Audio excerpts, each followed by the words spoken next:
जय श्री राम भक्तों, जैसे कि मैंने कल अपना मार्कंडे पुराण समाप्त करा है और आज 28 फरवरी 2024 को मैं विष्णु पुराण शुरू कर रहा हूँ। और ये मैं सब विश्व के कल्याण के लिए कर रहा हूँ, ताकि सबका कल्याण हो, सबके दुख दूर हो, सबको सुख और शांति मिले। भक्तों, मेरी आपसे ये गुजारिश है, अगर मैं मेहनत कर रहा हूँ रोज़, तो आप भी थोड़ा इसको वो करें, लाइक करें, ज़्यादा से ज़्यादा शेयर करें और लोगों को उत्साह करें कि ये इनको सुने पुराण को। मैं एक एक शब्द बोल के आपको सुना रहा हूँ, ताकि विश्व में आज तक किसी ने भी ऐसा नहीं करा कि इसको पढ़ के यूट्यूब पे डाला हो। मैं इसको पढ़ के सुना रहा हूँ ताकि सभी का कल्याण हो। बोलो विष्णु भगवान की जय, विष्णु पुराण की जय। मंत्राणाने नमः। ओम। श्री विष्णु पुराण प्रथम अंश। नारायण नमस्कृत नर चैव नरोत्तम देवी सरस्वती व्यास ततो जय मुदीर ये तहा। पहला अध्याय। ग्रंथ का उपोद्घात। श्री सूत जी बोले, मैत्रेय जी ने नित्य कर्मों से निवृत्त हुए मुनिवर पराशर जी को प्रणाम एवं उनके चरण छूकर पूछा, हे गुरुदेव, मैंने आप ही से संपूर्ण वेदांग और सकल धर्मशास्त्रों का क्रमशः अध्ययन किया है। हे मुनि श्रेष्ठ, आपकी कृपा से मेरे विपक्षी भी मेरे लिए यह नहीं कर सकेंगे कि मैंने संपूर्ण शास्त्रों के अभ्यास में परिश्रम नहीं किया। हे धर्मज्ञ, हे महाभाग, अब मैं आपके मुखारविंद से यह सुनना चाहता हूँ कि यह जगत किस प्रकार उत्पन्न हुआ और आगे भी कैसे होगा। तथा हे ब्राह्मण, इस संसार का उपादान कारण क्या है, यह संपूर्ण चराचर किससे उत्पन्न हुआ है, यह पहले किसमें लीन था और आगे किसमें लीन हो जाएगा।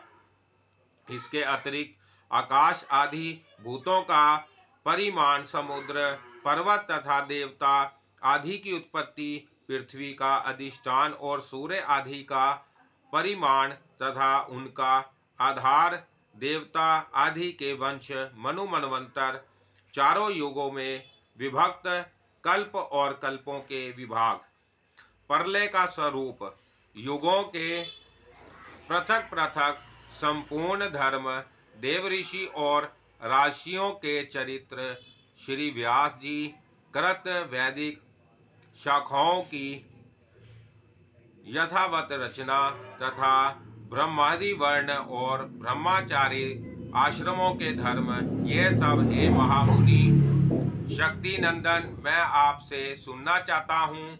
हे ब्राह्मण, आप मेरे प्रति अपना चित्त प्रसादोन्मुख कीजिए, जिससे हे महामुने मैं आपकी कृपा से यह सब जान सकूं।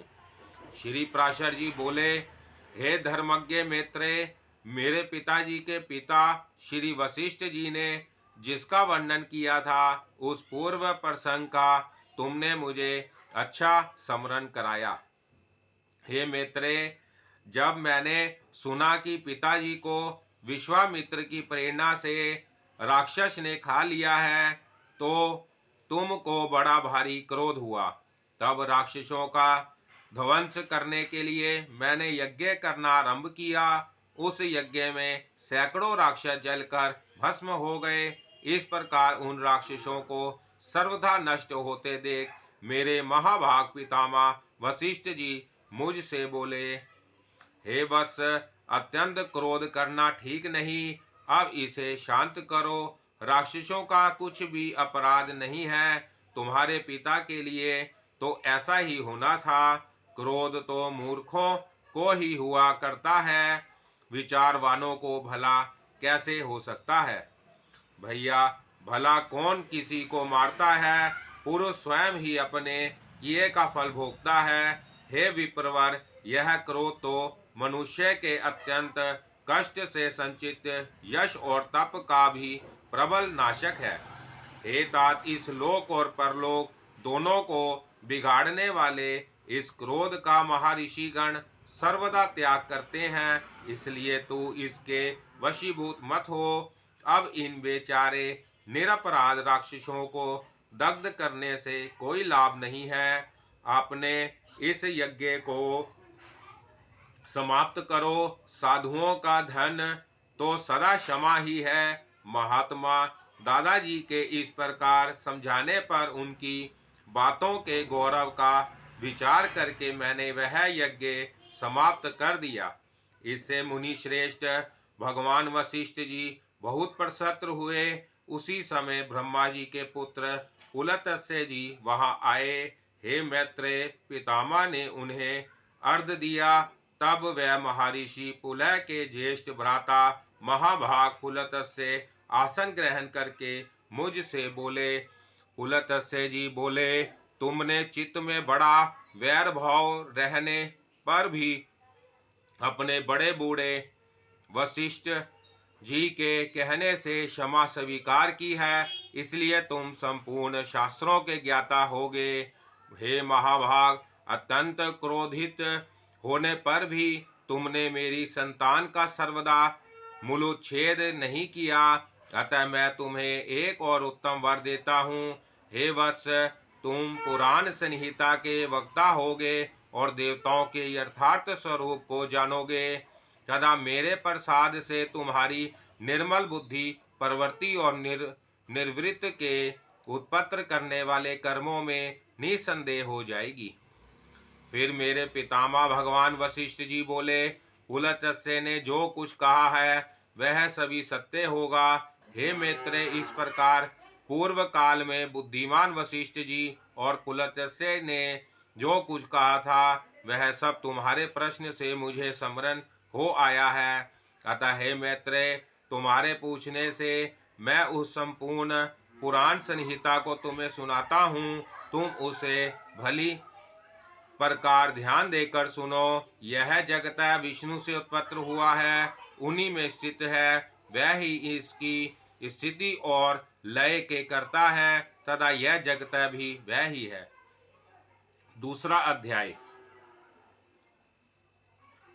24 तत्वों के विचार के साथ जगत के उत्पत्ति क्रम का वर्णन और विष्णु की महिमा। श्री पराशर जी बोले, जो ब्रह्मा विष्णु और शंकर रूप से जगत की उत्पत्ति स्थिति और संहार के कारण है तथा अपने भक्तों को संसार सागर से तारने वाले हैं, उन विकार रहित शुद्ध अविनाशी परमात्मा सर्वता एक रस सर्व विजयी भगवान वासुदेव विष्णु को नमस्कार है, जो एक होकर भी नाना रूप वाले हैं, स्थूल सूक्ष्ममय है, अव्यक्त एवं व्यक्त कार्य रूप है तथा मुक्ति के कारण है। उन विष्णु भगवान को नमस्कार है, जो विश्व रूप प्रभु विश्व की उत्पत्ति स्थिति और संहार मूल कारण है। उन परमात्मा विष्णु भगवान को नमस्कार है, जो विश्व के अधिष्ठान है, अति सूक्ष्म से भी सूक्ष्म है,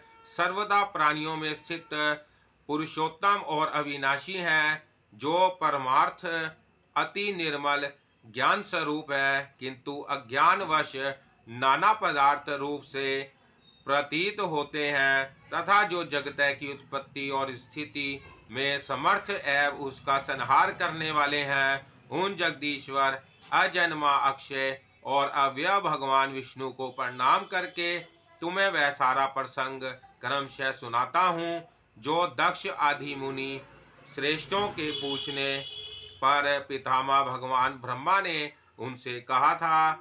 वह प्रसंग दक्ष आदि मुनियों ने नर्मदा तट पर राजा पुरुकुत्स को सुनाया था।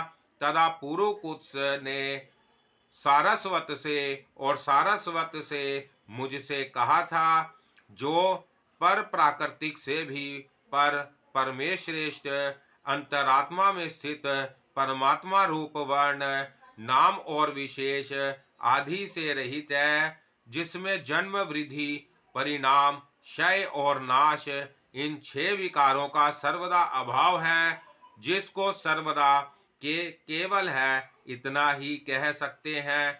तथा जिनके लिए यह प्रसिद्ध है कि वह सर्वत्र है और उनमें समस्त विश्व बसा हुआ है, इसलिए ही विधान जिसको वासुदेव कहते हैं वही नित्य, अजन्मा, अक्षय, अव्यव, एक रस और है गुणों के अभाव के कारण निर्मल पर ब्रह्मा है। वही इन सब व्यक्त कार्य और अव्यक्त कारण जगत के रूप से तथा इसके साक्षी पुरुष और महाकारण काल के रूप से स्थित है। हे द्विज, पर ब्रह्मा का प्रथम रूप पुरुष है, अव्यक्त प्राकृतिक और अव्यक्त महादादि उसके अन्य रूप हैं तथा सबको शोभित करने वाला होने से काल उसका परम रूप है। इस प्रकार जो प्रधान पुरुष, अव्यक्त और काल इन चारों से परे है तथा जिसे पंडित जन ही देख पाते हैं, वही भगवान विष्णु का परम पद है। प्रधान पुरुष, अव्यक्त और काल ये भगवान विष्णु के रूप पृथक पृथक संसार की उत्पत्ति, पालन और संहार के प्रकाश तथा उत्पादन में कारण है। भगवान विष्णु जो अव्यक्त, व्यक्त, पुरुष और काल रूप से स्थित होते हैं, इसे उनकी बाल व्रत कीड़ा ही समझो। उनमें से अव्यक्त कारण को जो सदस्य रूप और नित्य है, श्रेष्ठ मुनिजन प्रधान तथा सूक्ष्म प्राकृति कहते हैं। वह क्षय रहित है, उसका कोई अन्य आधार भी नहीं है तथा अपर में अजर, निश्चल, शब्द स्पर्शादि शून्य और रूपादि रहित है। वह त्रिगुणमय और जगत का कारण है तथा स्वयं अनादि है, उत्पत्ति और लय से रहित है। यह संपूर्ण प्रपंच प्रलय काल से लेकर सृष्टि के आदि तक उसी में व्यापक है था। हे विधान, श्रुति के मर्म को जानने वाले श्रुति परायण ब्रह्मावेता महात्मा गण इसी अर्थ को लक्ष्य करके प्रधान के प्रतिपादक इस श्लोक को कहा करते हैं। उस समय न दिन था, न रात्रि थी, न आकाश था, न पृथ्वी थी, न अंधकार था, न प्रकाश था और न इनके अतिरिक्त कुछ और ही था। बस श्रोत्रादि इंद्रियों और बुद्धि आदि का अविषय एक प्रधान ब्रह्मा और पुरुष ही था। हे विप्र, विष्णु के परम उपाधि रहित स्वरूप से प्रधान और पुरुष यह दो रूप हुए। उसी विष्णु के जिस अन्य रूप के द्वारा वह दोनों सृष्टि और प्रलय काल में संयुक्त और वियुक्त होता है, उस रूपांतर का ही नाम काल है। बीते हुए प्रलय काल में यह व्यक्त प्रपंच प्राकृतिक में लीन था, इसलिए प्रपंच के इस प्रलय को प्राकृत प्रलय कहते हैं। हे द्विज, काल रूप भगवान अनादि है, इनका अंत नहीं है, इसलिए संसार की उत्पत्ति, स्थिति और प्रलय भी कभी नहीं रुकते। हे मित्रे, प्रलय काल में प्रधान के साम्यावस्था में स्थित हो जाने पर और पुरुष के प्राकृतिक से पृथक स्थित हो जाने पर विष्णु भगवान का काल रूप प्रवृत्त होता है। तदंतर उन पर ब्रह्मा परमात्मा विश्व रूप सर्वव्यापी सर्वभूतेश्वर सर्वात्मा परमेश्वर ने अपनी इच्छा से विकारी प्रधान और अविकारी पुरुष में प्रविष्ट होकर उनको शोभित किया। जिस प्रकार क्रियाशील ना होने पर भी गंध अपनी सत्रिधि मात्र से ही मन को शोभित कर देता है, उसी प्रकार परमेश्वर अपनी सत्रिधि मात्र से ही प्रधान और पुरुष को प्रेरित करते हैं। हे ब्राह्मण, वह पुरुषोत्तम ही इनको शोभित करने वाले हैं और वह ही शुद्ध होते हैं तथा संकोच और विकास युक्त प्रधान रूप से भी वह ही स्थित है। ब्रह्मादि समस्त ईश्वरों के ईश्वर वह विष्णु ही समृष्टि व्यष्टि रूप ब्रह्मादि जीवन रूप तथा महातत्व रूप से स्थित है। हे द्विज श्रेष्ठ, सर्व काल के प्राप्त होने पर गुणों की समयावस्था रूप प्रधान जब विष्णु के क्षेत्रज्ञ रूप से अधिष्ठित हुआ तो उससे महातत्व की उत्पत्ति हुई। उत्पन्न हुए महान को प्रधान तत्व ने आवृत किया। महातत्व सात्विक, राजस और तामस भेद से तीन प्रकार का है, किंतु जिस प्रकार बीज छिलके से समभाव से ढका रहता है, वैसे ही यह त्रिविध महातत्व प्रधान तत्व से सब और व्यापक है। फिर त्रिविध महातत्व से ही वैकारिक, तेजस और तामस भूतादि तीन प्रकार का अहंकार उत्पन्न हुआ। हे महामुने, यह त्रिगुणात्मक होने से भूत और इंद्रिया आदि का कारण है, और प्रधान से जैसे महातत्व व्यापक है, वैसे ही महातत्व से वह व्यापक है। भूतादि नामक तापस अहंकार ने विकृत होकर शब्द तन्मात्रा और उससे शब्द गुण वाले आकाश की रचना की। उस भूतादि तामस अहंकार ने शब्द तन्मात्रा रूप आकाश को व्यापक किया। फिर शब्द तन्मात्रा रूप आकाश ने विकृत होकर स्पर्श तन्मात्रा को रचा। उस स्पर्श तन्मात्रा से बलवान वायु हुआ, उसका गुण स्पर्श माना गया है। शब्द तन्मात्रा रूप आकाश ने स्पर्श तन्मात्रा वाले वायु को आवृत किया है। फिर शब्द तन्मात्रा रूप वायु ने विकृत होकर रूप तन्मात्रा की सृष्टि की। रूप तन्मात्रा युक्त वायु से तेज उत्पन्न हुआ, उसका गुण रूप कहा जाता है। स्पर्श तन्मात्रा रूप वायु ने रूप तन्मात्रा वाले तेज को आवृत किया। फिर रूप तन्मात्रा में तेज ने भी विकृत होकर रस तन्मात्रा की रचना की। उस रस तन्मात्रा रूप से रस गुण वाला जल हुआ। रस तन्मात्रा वाले जल को रूप तन्मात्रा तेज ने आवृत किया। जल ने विकार को प्राप्त होकर गंध तन्मात्रा की सृष्टि की। उससे पृथ्वी उत्पन्न हुई है, जिसका गुण गंध माना जाता है। उन आकाश आदि भूतों में तन्मात्रा है, इसलिए वह तन्मात्रा ही कहे गए हैं। तंत्राओं में विशेष भाव नहीं है, इसलिए उनकी अविशेष संज्ञा है। वह अविशेष तन्मात्राएं शांत, घोर अथवा मूढ़ नहीं है। इस प्रकार तामस अहंकार से यह भूत तन्मात्रा रूप सर्ग हुआ है।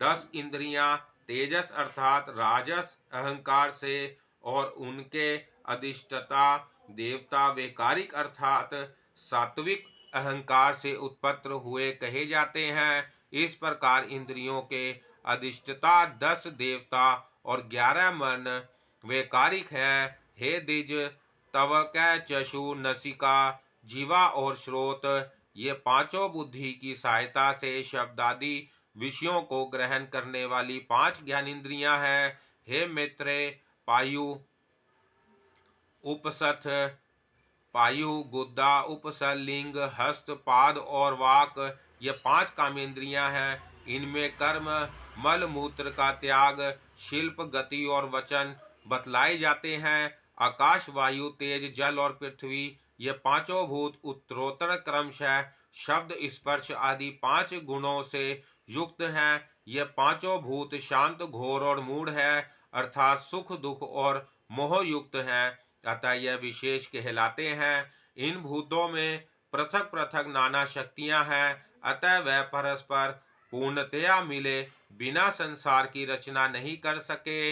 इसलिए एक दूसरे के आश्रय रहने वाले और एक ही संघात की उत्पत्ति के लक्ष्य वाले महातत्व से लेकर विशेष पर्यंत प्राकृतिक के इन सभी विकारों ने पुरुषों से अधिष्ठिता होने के कारण परस्पर मिलकर सर्वथा एक होकर प्रधान तत्व के अनुग्रह से अंड की उत्पत्ति की। हे महाबुद्धे, जल के बुलबुले के समान क्रमशः भूतों से बड़ा हुआ वह गोलाकार और जल पर स्थित महान अंड ब्रह्मा हिरण्य गर्भ रूप विष्णु का अति उत्तम प्राकृत आधार हुआ। उसमें वह अव्यक्त स्वरूप जगतपति विष्णु व्यक्त हिरण्य गर्भ रूप से स्वयं ही विराजमान हुए उन महात्मा हिरण्यगर्भ का सुमेरु उवल गर्भ को ढकने वाली झिल्ली, अन्य पर्वत जरायु गर्भाशय तथा समुद्र गर्भाशय रस्था। हे विप्र, उस अंड में ही पर्वत और दीपादि के सहित समुद्र, ग्रह गण के सहित संपूर्ण लोक तथा देव असुर और मनुष्य आदि विविध प्राणी वर्ग प्रकट हुए। वह अंड पूर्व पूर्व की उपेक्षा 10-10 गुना अधिक जल, अग्नि, वायु, आकाश और भूतादि अर्थात तामस अहंकार से आवृत है तथा भूतादि महातत्व से घिरा हुआ है। और इन सब के सहित वह महत्व तत्व भी अव्यक्त प्रधान से आवृत है। इस प्रकार जैसे नारियल के फल का भीतरी बीज बाहर से कितने ही छिलकों से ढका रहता है, वैसे ही यह अंड इन 7 प्राकृत आवरणों से घिरा हुआ है। उसमें स्थित हुए स्वयं विश्वेश्वर भगवान विष्णु ब्रह्मा होकर रजोगुण का आश्रय लेकर इस संसार की रचना में प्रवृत्त होते हैं तथा रचना हो जाने पर सत्य गुण विशिष्ट अतुल पराक्रमी भगवान विष्णु उसका कल्पांत पर्यंत युग युग में पालन करते हैं। हे मैत्रेय, फिर कल्प का अंत होने पर अति दारुण ताम प्रधान रुद्र रूप धारण कर वह जनार्दन विष्णु ही समस्त भूतों का भक्षण कर लेते हैं। इस प्रकार समस्त भूतों का भक्षण कर संसार को जलमय करके वह परमेश्वर शेष शैया पर शयन करते हैं। जगने पर ब्रह्मा रूप होकर वह फिर जगत की रचना करते हैं। वह एक ही भगवान जनार्दन जगत की सृष्टि, स्थिति और संहार के लिए ब्रह्मा, विष्णु और शिव इन 3 संज्ञाओं को धारण करते हैं। हे प्रभु, विष्णु स्पष्टा ब्रह्मा होकर अपनी ही सृष्टि करते हैं। पालक विष्णु होकर प्रलय रूप अपना ही पालन करते हैं और अंत में स्वयं संहार शिव तथा स्वयं ही उपसंहृत लीन होते हैं। पृथ्वी, जल और तेज, वायु और आकाश तथा समस्त इंद्रियों और अंतकरण आदि जितना जगता है सब पुरुष रूप है। और क्योंकि वह अव्यक्त विष्णु ही विश्व रूप और सब भूतों के अंतरात्मा है, इसलिए ब्रह्मादि प्राणियों में स्थित सर्गादिक भी उन्हीं के उपकार है। वह सर्वस्वरूप श्रेष्ठ वरदायक और वीरण्य भगवान विष्णु ही ब्रह्मा आदि अवस्थाओं द्वारा रचने वाले हैं। वह ही रचे जाते हैं, वह ही पालते हैं, वह ही पालित होते हैं तथा वह ही संहार करते हैं। इति श्री विष्णु पुराणे प्रथमे द्वितीयो अध्याय।